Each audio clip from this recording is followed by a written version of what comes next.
नमस्कार साथियों, एक बार पुनः आप सभी का हार्दिक स्वागत अभिनंदन है। मैं हूं आपके साथ वसीम और आप देख रहे हैं आपका अपना YouTube channel study with Wasim.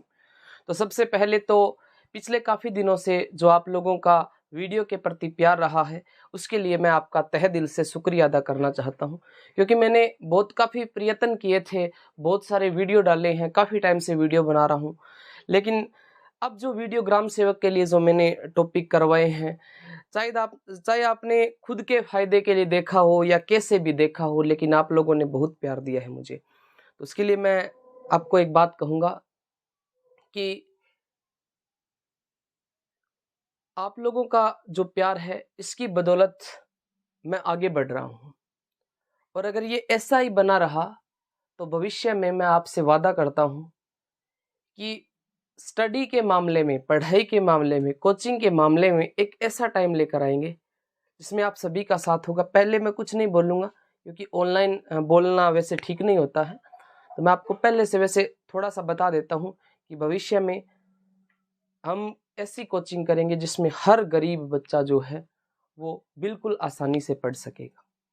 तो आप लोगों का साथ चाहिए उसके अंदर, और वो इसी से संभव हो सकता है कि अगर YouTube से हम कुछ अच्छा करते हैं तो उसके माध्यम से हम उसको स्थापित कर सकते हैं।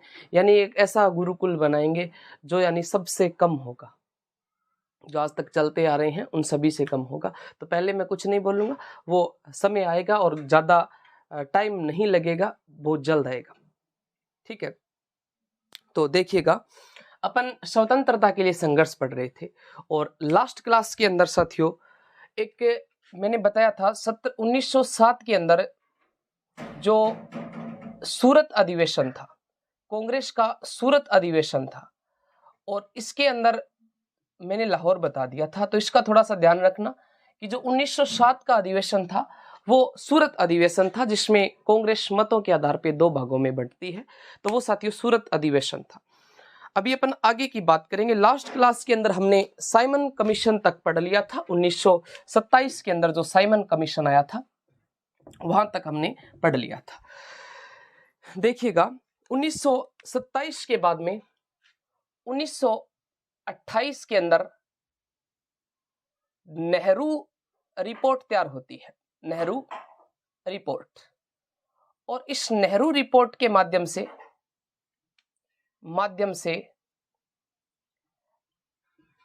नेहरू जी ने अस्थायी संविधान की मांग की थी। अस्थायी संविधान कि भाई एक बार के लिए आप हमारा क्या बना दीजिए, चाहे अस्थायी संविधान ही बना दीजिए। 1928 में नेहरू रिपोर्ट के माध्यम से नेहरू जी ने किसकी मांग की थी? अस्थायी संविधान निर्माण की मांग की थी नेहरू जी ने 1928 के अंदर। 1929 की अपन बात करें, 1929 में कांग्रेस का कौन सा अधिवेशन होता है? तो 1929 में कांग्रेस का लाहौर अधिवेशन होता है। 1929 में कांग्रेस का लाहौर अधिवेशन होता है। कांग्रेस का लाहौर अधिवेशन होता है 1929 के अंदर। और ये वाला जो लाहौर अधिवेशन था, इस अधिवेशन की अध्यक्षता जो है ये पंडित जवाहरलाल नेहरू करते हैं। पंडित जवाहरलाल नेहरू ने इसकी अध्यक्षता की थी।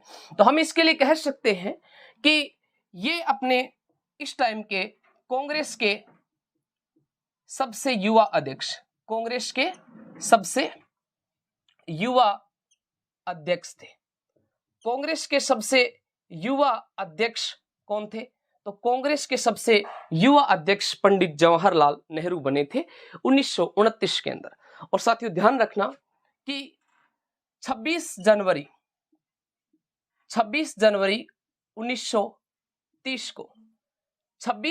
1930 को नेहरू जी ने, एक नदी आती है रावी नदी, इस रावी नदी के किनारे सबसे पहले स्वतंत्रता दिवस मनाया था। कौन सा दिवस मनाया था? स्वतंत्रता दिवस। कई जगह ये 1929 आता है और कई जगह 1930 आता है। तो 26 जनवरी 1930 को रावी नदी के किनारे सबसे पहले स्वतंत्रता दिवस मनाया था, और यहाँ पे तिरंगा फहराया जाता है। क्या फहराया जाता है? तिरंगा फहराया जाता है। हमने एक बात की है कि भाई हमारा देश का जो संविधान था ये 26 नवंबर 1949 1949 26 नवंबर 1949 को बनकर तैयार हो गया था, लेकिन लागू 26 जनवरी को होता है। कितनी तारीख को लागू होता है? 26 जनवरी 1950 के अंदर लागू होता है। 1950 के अंदर हमारा संविधान लागू होता है। तो हमारा संविधान 1950 के अंदर लागू हुआ था। क्यों? क्योंकि ये जो 26 जनवरी है इसको हम 1930 से लेकर आज तक इस दिन हम अपना स्वतंत्रता दिवस मनाते आ रहे हैं, जिसके कारण हमने 26 जनवरी जो है इसको सबसे आगे रखा है। तो साथियों 26 जनवरी 1930 को रावी नदी के किनारे पंडित जवाहरलाल नेहरू ने सबसे पहले क्या मनाया था? स्वतंत्रता दिवस। और यहाँ पे क्या फहराया जाता है? तिरंगा फहराया जाता है। यहां पर जो है इस अधिवेशन में कांग्रेस ने किसकी मांग की थी? तो यहां पर कांग्रेस जो है ये स्वराज्य की मांग करता है। स्वराज्य की मांग करता है। स्वराज्य की मांग करता है। यहां पर कांग्रेस ने पुनः किसकी मांग कर ली? स्वराज्य की मांग कर ली। अब देखिएगा 1930 की अपन बात करें, 1930 और 1930 के अंदर साथियों क्या होती है? दांडी यात्रा। गांधी जी ने एक यात्रा की थी 1930 के अंदर, और इस यात्रा का नाम क्या है? दांडी यात्रा है। गांधी जी ने दरअसल दांडी यात्रा क्यों की थी? इसके पीछे का रीजन ये आता है कि अंग्रेजों ने अपने नमक के ऊपर भी क्या लगा दिया था? टैक्स लगा दिया था, कर लिया जाता था नमक के लिए भी। अब गांधी जी ने सोचा कि यार नमक के ऊपर अगर कर लग रहा है तो फिर ये अंग्रेज चाहते क्या है? इससे अच्छा नमक हम खुद भी बना सकते हैं। तो गांधी जी उस टाइम साबरमती आश्रम के अंदर थे। कौन से आश्रम में थे? दांडी यात्रा ये गांधी जी करते हैं। और इस टाइम में गांधी जी कहां पर थे? साबरमती आश्रम। और ये जो साबरमती आश्रम है ये गुजरात, साबरमती आश्रम कहां पर है? गुजरात में है। और यहां से जाना कहां पर है? यहां से दांडी के अंदर जाना है। कहां पे जाना है? दांडी में जाना है। साबरमती आश्रम से कहां पर जाना है? दांडी के अंदर जाना है। बात थी 12 मार्च 1930 की। 12 मार्च 1930। 12 मार्च 1930 को गांधी जी साबरमती आश्रम से निकले थे और ये 5 अप्रैल 1930 को दांडी पहुंचते हैं। कहां पहुंचते हैं? दांडी पहुंचते हैं। 5 अप्रैल 1930 को गांधी जी जो है ये दांडी पहुंच जाते हैं। और 6 अप्रैल 1930 को गांधी जी ने क्या बनाया था? नमक। और नमक बनाकर यहां पर नमक कानून को तोड़ दिया जाता है। कहते हैं कि गांधी जी, एक बार एक प्रश्न आया था कि दांडी यात्रा में गांधी जी के साथ कितने सदस्य थे? तो गांधी जी के साथ तो 79 सदस्य थे, 78 सदस्य थे। और एक गांधी जी स्वयं हो जाएगा तब टोटल कितने सदस्य हो जाएंगे?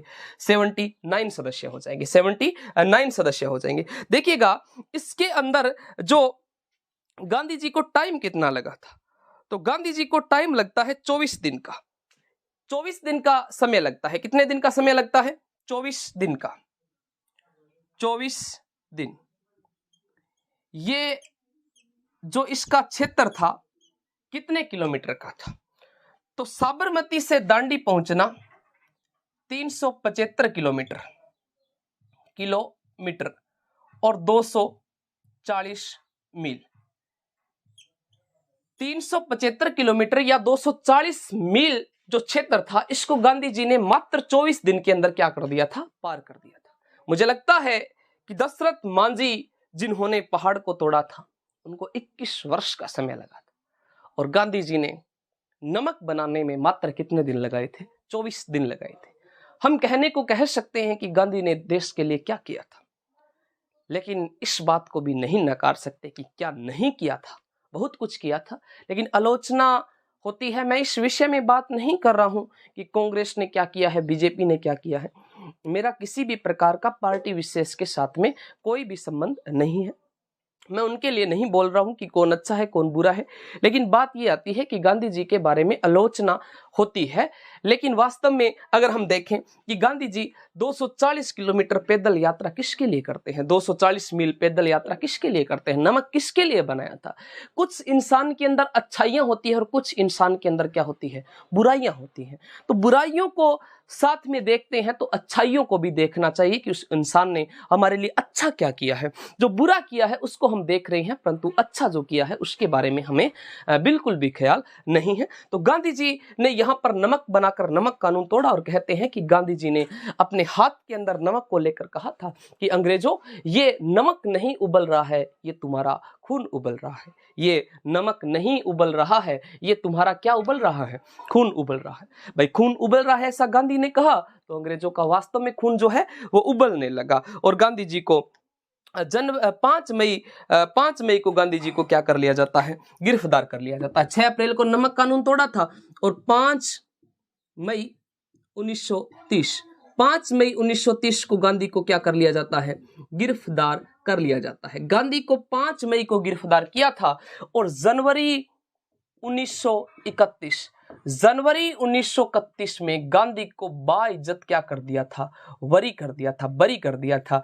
ये बात थोड़ी सी हजम नहीं हुई कि भाई गांधी जी को बाइज्जत कैसे बरी कर दिया। भाई अगर इसने नमक बनाकर नमक कानून तोड़ा था तो फिर अंग्रेज इसको सजा क्यों नहीं देते। अब बाइज्जत बरी का हम कहते हैं कि भाई ये बात हजम नहीं हुई, परंतु वैसे देखें तो ये मई के अंदर तो बंदी बनाया गया था, गिरफ्तार किया गया था, और 1931 के अंदर जनवरी में इसको छोड़ रहे हैं। तो मई, जून, जुलाई, अगस्त, सितंबर, अक्टूबर, नवंबर, दिसंबर, भाई साहब 7 महीने जेल के अंदर रहा है। तो हम ऐसा नहीं कह सकते कि ऐसा हुआ था या नहीं हुआ था। उसके बाद में देखिए 1930 की बात करें, हम आगे 1930 की बात करते हैं। तो 1930 के अंदर कांग्रेस के 1930 में ब्रिटेन में एक पार्टी की स्थापना होती है, जिस पार्टी का नाम था लेबर पार्टी। कौन सी पार्टी थी, लेबर पार्टी। ब्रिटेन में 1930 को एक पार्टी की स्थापना होती है, इस पार्टी का नाम था लेबर पार्टी। इस लेबर पार्टी के जो पीएम बनते हैं, जिनका नाम था रेमजे मैकडोनाल्ड, रेमजे मैकडोनाल्ड ये यहाँ के पीएम बनते हैं। रेमजे मैकडोनाल्ड का जो रवैया था ये भारतीयों के प्रति उदार था। रेमजे मैकडोनाल्ड ने भारतीयों की समस्या पर विचार करने के लिए 3 गोलमेज सम्मेलन करवाए थे। क्या करवाए थे, गोलमेज सम्मेलन करवाए। गांधी जी या कांग्रेस की बात करें तो पहले गोलमेज सम्मेलन का कांग्रेस ने बहिष्कार कर दिया था, और दूसरे गोलमेज सम्मेलन से पहले 5 मार्च 1931 को गांधी इरविन समझौता होता है। 5 मार्च 1931 को गांधी इरविन समझौता होता है। इस समझौते के बाद में गांधी जी ने गोलमेज सम्मेलन के अंदर भाग लिया था। हमेशा नहीं कहेंगे कि कांग्रेस ने गोलमेज सम्मेलन के अंदर भाग लिया था, यहां पर गांधी जी ने गोलमेज सम्मेलन में भाग लिया था। गांधी जी दूसरे गोलमेज सम्मेलन में भाग लेते हैं, दूसरे गोलमेज सम्मेलन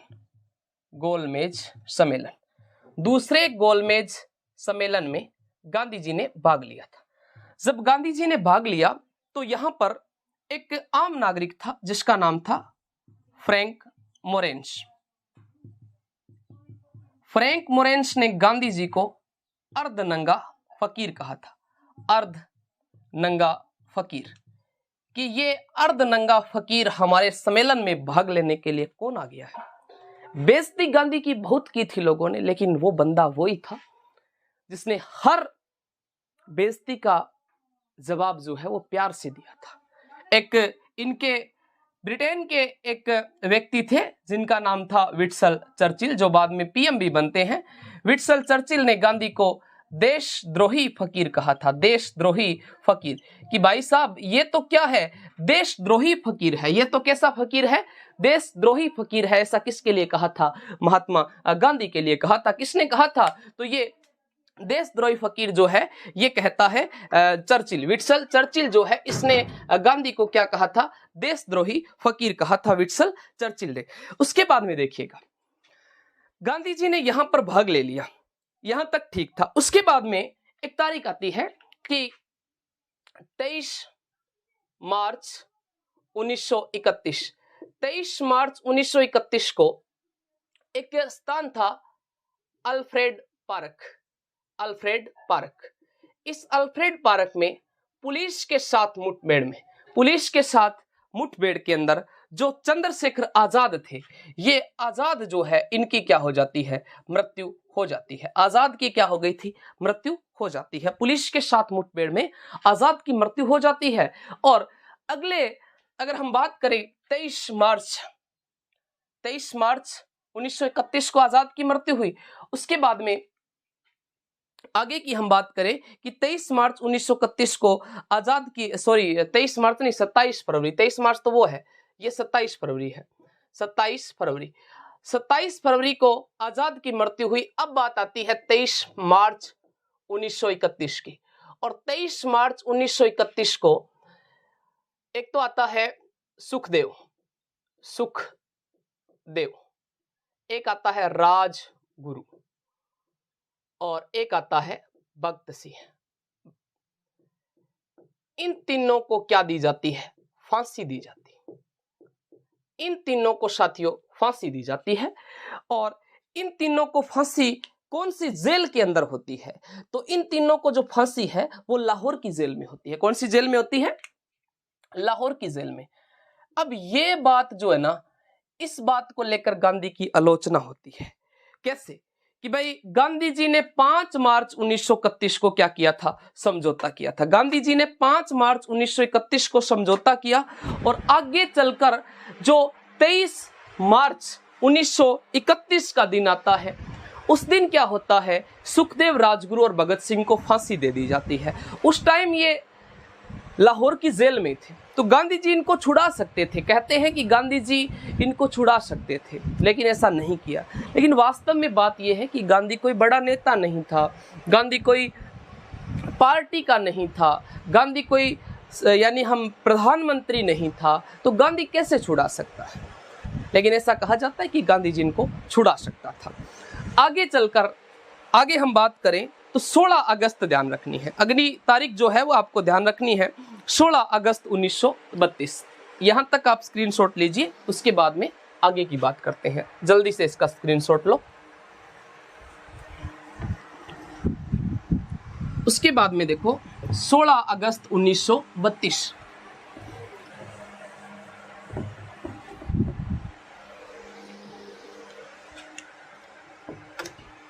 16 अगस्त 1932।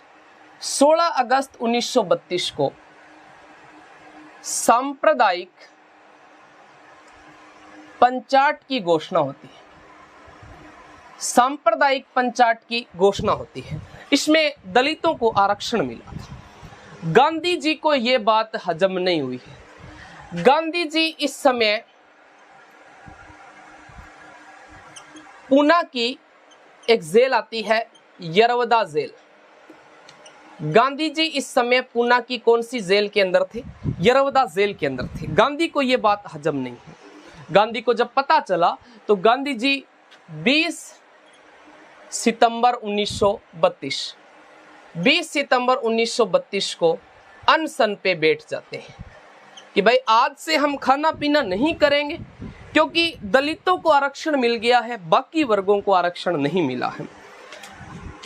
तब साथियों 26 सितंबर 1932 को महात्मा गांधी व अंबेडकर इनके मध्य एक समझौता होता है जिसका नाम था पूना समझौता, जिसको हम पूना पैक्ट के नाम से भी जानते हैं। क्या कहते हैं, पूना पैक्ट या पूना समझौता कहते हैं। और इस समझौते के अंदर ओबीसी जो है, इस ओबीसी को 18% क्या दिलवाया था, आरक्षण दिलवाया था।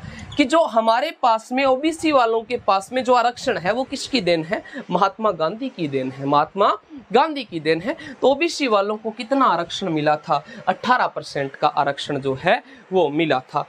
उसके बाद में 1934 के अंदर पुनः स्वराज्य की मांग की जाती है। 1934 के अंदर पुनः किसकी मांग की जाती है? स्वराज्य की मांग की जाती है। 1936 के अंदर फैजपुर अधिवेशन होता है। 1936 में कांग्रेस का फैजपुर अधिवेशन कांग्रेस का फैजपुर अधिवेशन होता है। इस फैजपुर अधिवेशन के अंदर पुनः किसकी मांग की जाती है? स्वराज्य की मांग की जाती है। अब आता है 1938। देखो 1938 के अंदर जवाहरलाल नेहरू जो है ना, इसने 1938 में पंडित जवाहरलाल नेहरू ने वयस्क मताधिकार के आधार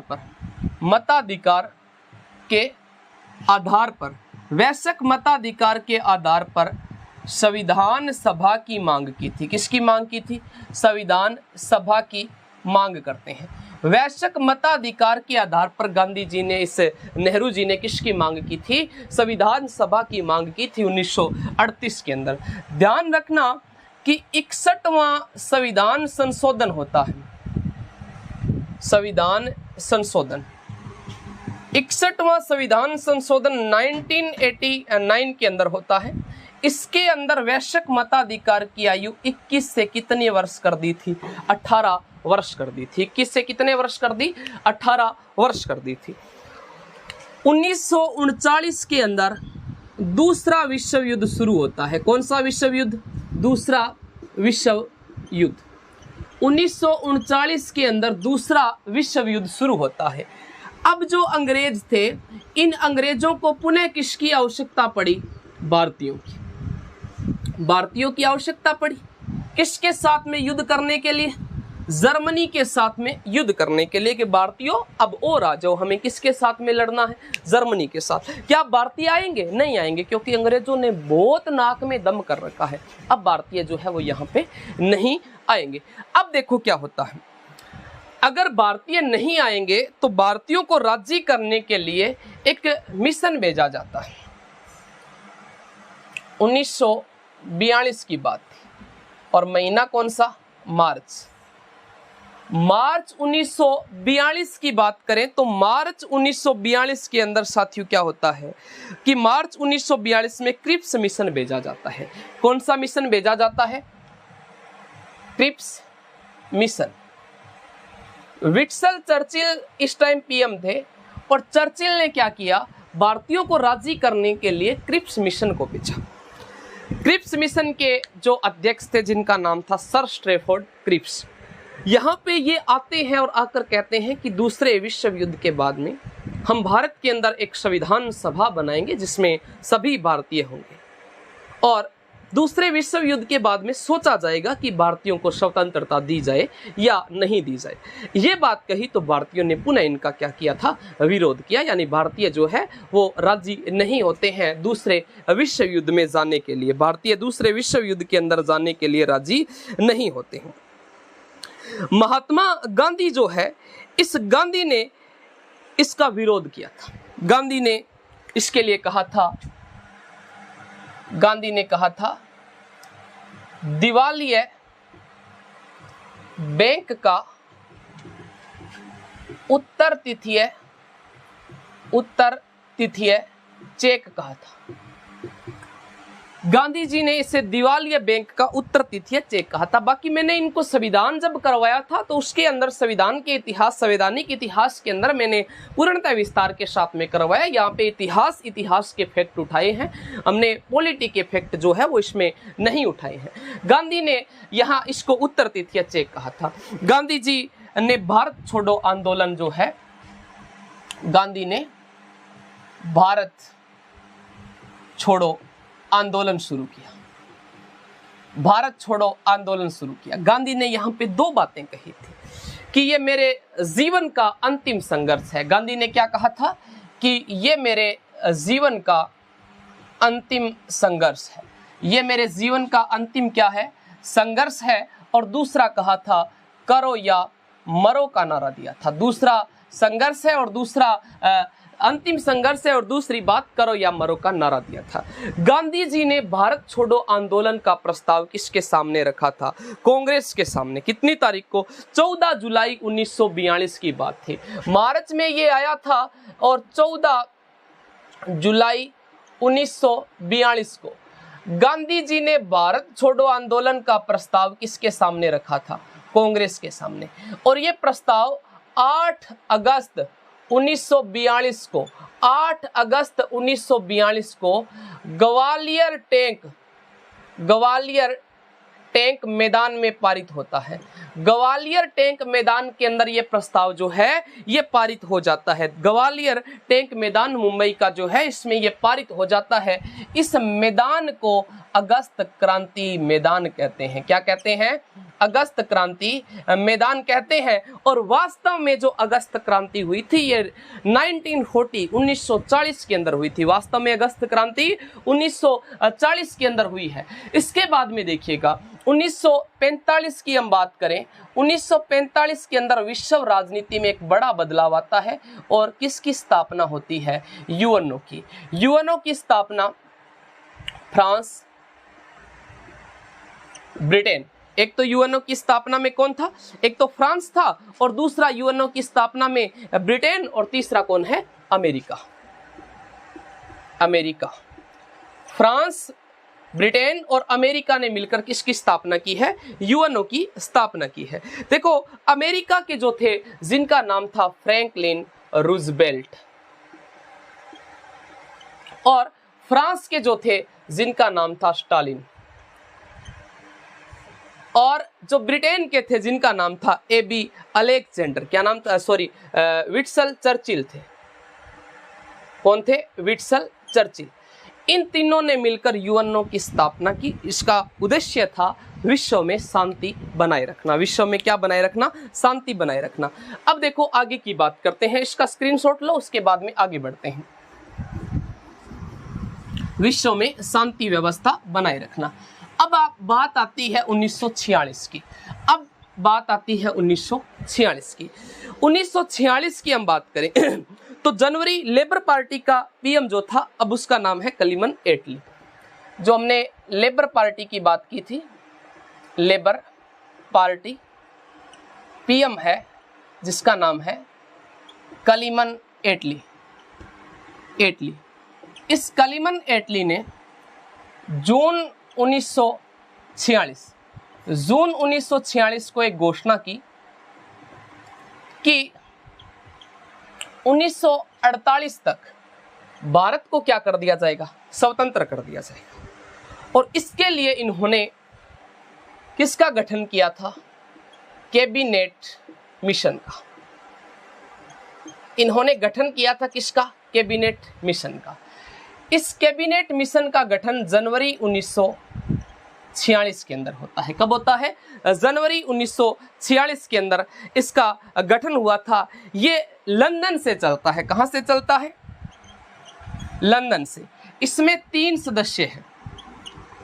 एक का नाम है पैथिक लॉरेंस, एक का नाम है ए.बी. अलेक्जेंडर। पैथिक लॉरेंस, एक का नाम है ए.बी. अलेक्जेंडर और दूसरा एक है सर स्ट्रैफोर्ड क्रिप्स। और क्रिप्स जो थे वो इसके क्या बनेंगे? अध्यक्ष बने। क्रिप्स इसके क्या बनेंगे? अध्यक्ष बनेंगे। अब ये जनवरी में चले थे, मार्च के अंदर ये आ गए भारत के अंदर। कहां पे आ जाते हैं? भारत में। 24 से 25 मार्च की बात थी और 24 से 25 मार्च को ये कहां पर पहुंच गए थे? भारत के अंदर पहुंच जाते हैं।